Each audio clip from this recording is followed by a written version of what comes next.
udah ngalamin dan udah nggak bisa dinilai. Karena kontak langsung dengan yang terinfeksi virus. So, aku make sure untuk tes PCR atau swab langsung hari itu juga. Berinteraksi atau kontak langsung dengan si penderita dari virus COVID-19 ini.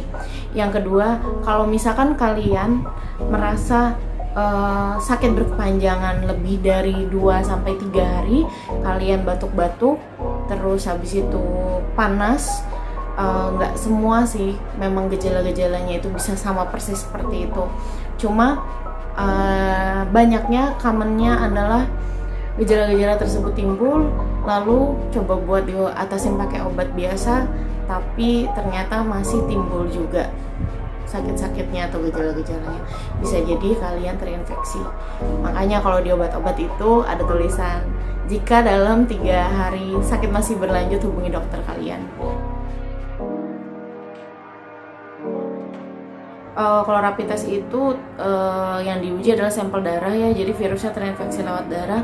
Kalau misalkan ini PCR adalah tes yang dilakukan di saluran pernapasan kita, hidung dan di tenggorokan, karena memang si virus ini stay di saluran pernapasan kita gitu. Bisa dibilang tes PCR atau swab test ini 90% akurat. Oke. Biaya untuk PCR test di Jakarta, atau aku udah cek sih sebenarnya di website dan dimanapun, rata-rata itu start from 900.000 rupiah. 900.000 rupiah udah paling murah, hasilnya 3 hari. Nah, untuk yang ekspres 1 hari, kalau misalkan kalian diminta buat di satu perusahaan ada yang mengharuskan tes buat masuk ya dengan PCR, swab dan lain-lainnya, atau untuk penerbangan kalian juga dituntut buat dapetin yang ekspres, itu biayanya beda lagi, bisa sampai 1 juta something, ada juga yang sampai 2-3 jutaan tergantung dari rumah sakitnya sendiri. Dan untuk tes pertama aku pergi ke rumah sakit Medistra. Di situ aku ngerasa dibantu banget karena semua pertanyaanku sudah terjawab. Aku dibantu dan diedukasi untuk apa aja yang aku perlukan in case kalau misalnya aku memang positif. Dan itu aku lakuin untuk persiapanku sih, karena aku tahu pasti mental aku bakalan ngedown banget kalau misalnya ternyata aku memang positif. Aku lakuin itu untuk jaga-jaga. In a way, mereka memperlakukan si orang yang terinfeksi ini seperti apa, dan media juga mengedukasinya ke kita kayak berita-berita negatifnya aja gitu. Jadi otomatis banyak orang yang insecure. Aku pun juga insecure. Cuma setelah aku tanyakan langsung, aku ngedapat pencerahan. Oh, kalau misalkan pasien yang gejalanya ringan seperti ini, gejalanya berat seperti ini bisa sangat killing itu kalau misalkan kamu punya penyakit sekian. Dan rata-rata kalau misalkan orang tua itu bergejala lebih berat ya gitu, dan strugglingnya juga lebih ekstra untuk melawan COVID-19 ini gitu. Aku dapat gambaran, aku dapat pencerahan, dan di situ sangat-sangat terbuka mata aku dan bisa untuk fokus. Oh, kalau misalkan gue memang positif, berarti hal pertama yang harus dilakukan kayak gini, terus habis itu persiapannya kayak gini. Itu aku dapetin ketika aku konsultasi di PCR test gitu.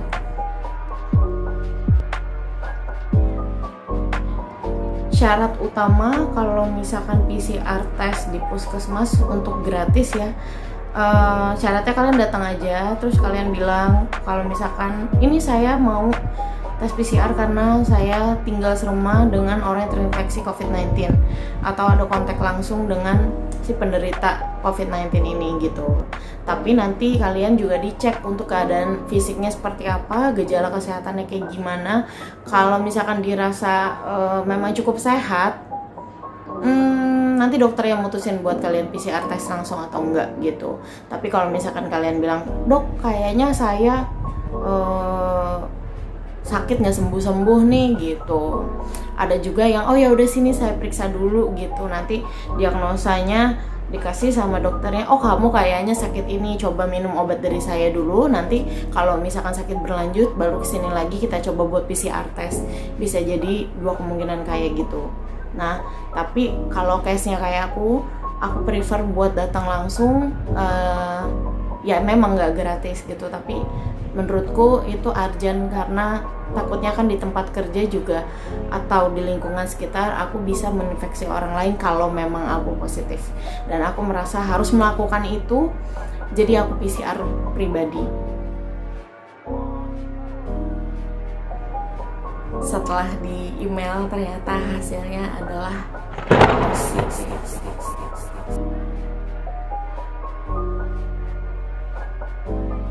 Nanti kalian akan ditelepon dengan dokter dari tempat kalian tes langsung. Kalau pribadi langsung ditelepon, lalu ditanyakan bagaimana keadaan atau situasi saat ini kayak gimana, apa yang dirasain, gejalanya seperti apa gitu. Lalu disarankan untuk melapor langsung ke RT dan RW. Jadi biar RT RW kalian tahu nih yang terinfeksi warganya ada berapa, siapa aja gitu. Jadi nama kalian tercoreng. Jadi kalian didata masuk ke datanya WHO. Karena data dari rumah sakit itu nge-link ke kelurahan dan kecamatan juga, kalian otomatis akan dihubungi juga oleh Satgas Covid dari kecamatan tempat kalian tinggal atau KTP kalian kan nanti diregistrasi tuh kalau misalkan di PCR test. Jadi kalian akan dihubungi oleh Satgas Covid. Nah, nanti dihubungi via telepon atau WhatsApp ya waktu itu. Kayaknya dua-duanya sih. Terus habis itu kalian akan ditanyain gimana ibu, keadaannya sehat atau enggak? Terus habis itu ditanya stay-nya di mana untuk saat ini, melakukan isolasi mandiri atau enggak, atau ingin dapat fasilitas pemerintah di Wisma Atlet dengan penanganan khusus dari tim medis. Di sana dijelasin kalau misalnya kalian memutuskan untuk ambil fasilitas dari pemerintah, yaitu di karantina di Wisma Atlet, nanti di sana dijamin akan ada dokter yang akan mengontrol kalian. Setiap hari akan dipantau perkembangannya seperti apa, progresnya. Lalu disediakan juga untuk makanan, jadi kalian udah nggak perlu pusing-pusing kan kalau misalnya karantina mandiri, gue makannya gimana ya, terus obat-obatan segala macem biaya pribadi gitu buat provide semua itu kalian harus mikirin sendiri gimana sih caranya supaya karantina mandiri yang disarankan 2 minggu ini bakalan terpenuhi dengan baik gitu. Tapi kalau misalnya di Wisma Atlet, selain gratis, kalian juga dipantau langsung oleh tim medis, dan makanan juga dan obat-obatan di-provide oleh mereka.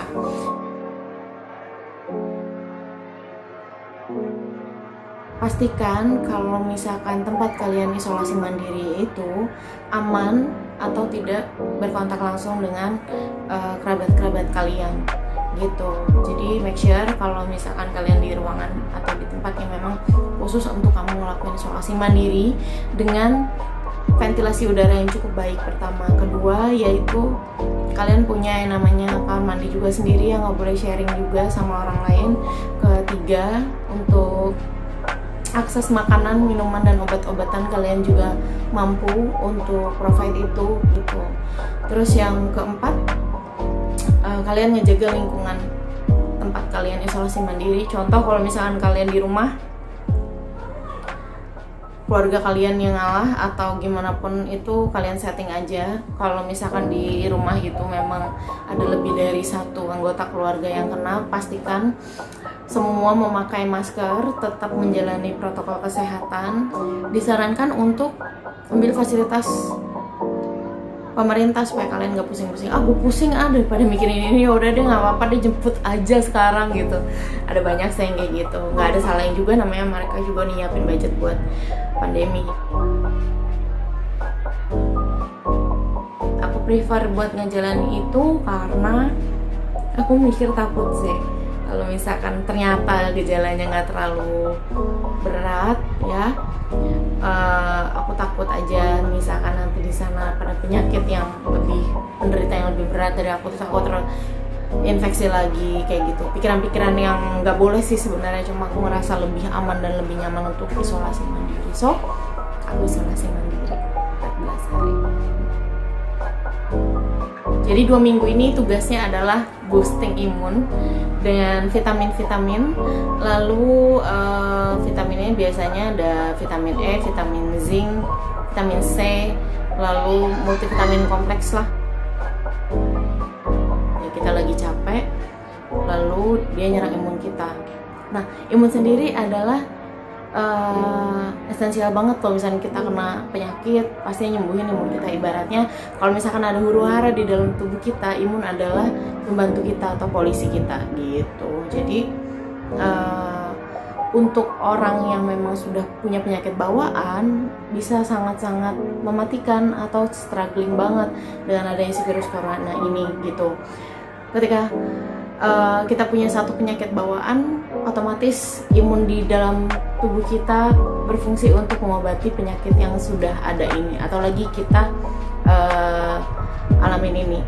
Datanglah si coronavirus, kebayangkan, jadi imun kita kerjanya itu 2 kali atau double gitu. Jadi imun kita bisa sangat-sangat keteteran buat ngadepin si penyakit bawaan kita dan virus corona yang baru masuk ini. Apalagi virus ini bisa nyerang ke semuanya. Disarankan atau diminta untuk tes PCR kembali. Kebayangkan kalau misalkan di awal kamu udah keluar biaya pribadi 900.000 plus obat-obatan dan semuanya. Lalu tes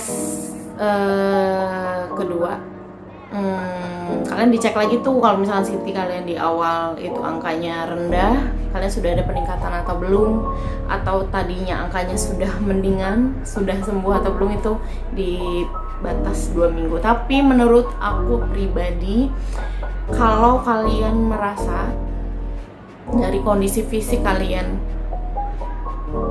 nggak terlalu sehat ya, saranku jangan maksain kehendak ya, karena semua memang pengennya sembuh, harapannya pengen kembali beraktivitas normal, pengen ketemu sama teman-teman kerja lagi, terus semuanya kayak nggak ada apa-apa. Semua orang juga pengennya kayak gitu, makanya nggak bisa maksain. Kalau misalkan kalian masih batuk-batuk, kalian masih keluar yang namanya keringat dingin, badan kalian masih linu, kalian masih gak bisa beraktivitas berat gitu.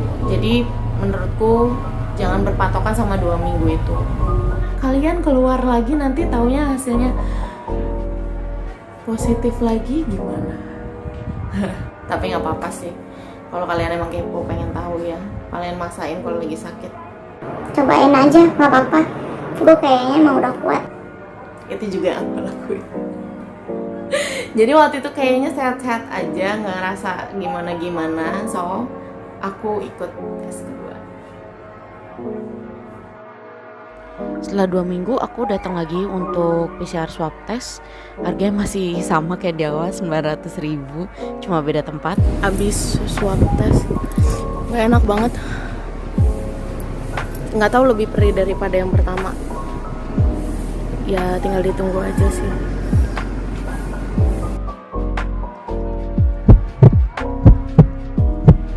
Dan hasilnya masih positif.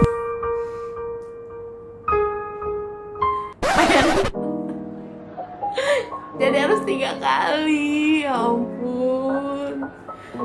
Kayak gue mikir sampai kapan ya. Berarti akan ada yang ketiga. Terus gue mikir kalau misalkan ada yang ketiga, nanti kalau masih kayak gitu lagi terus ada yang keempat,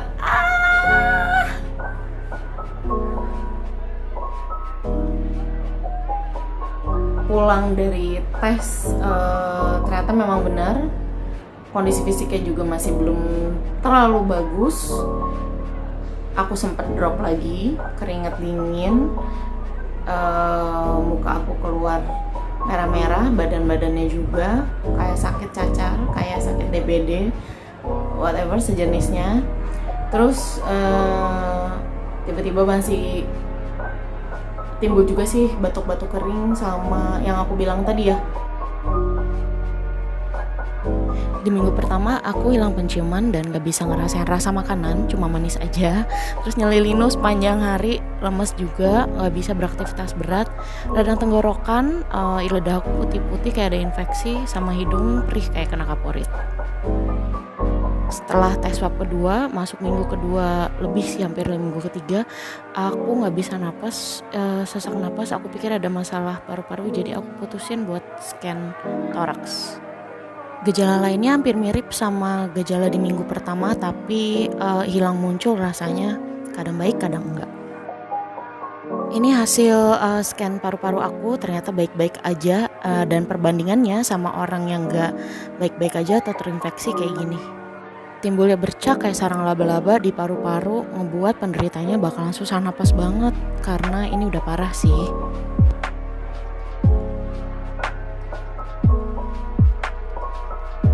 Hopeless. Dan bener aja kan 3 hari setelahnya ternyata masih positif, masih diminta buat recovery lagi, walaupun angkanya sudah naik ya, dikit lagi ada batas aman tuh, kalau nggak salah tes ke 2 itu 32 CT-nya gitu kan, dikit lagi kan berarti.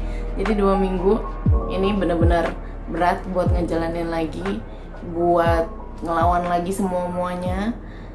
So setelah 2 minggu baru deh yang namanya tes ketiga. Oke, aku tes ketiga. Nanti aku share lagi di next video ya, gimana sih hasil akhirnya setelah tes ketiga, dan aku mau kasih tips buat isoman kayak gimana. Hai semua, udah swab yang ketiga kali. Aku bakalan sharing banyak informasi lagi tentang COVID-19 di next video. See you in the next video. Jangan lupa ya untuk subscribe, like, dan nyalain notifikasi kalian. And thank you so much for watching.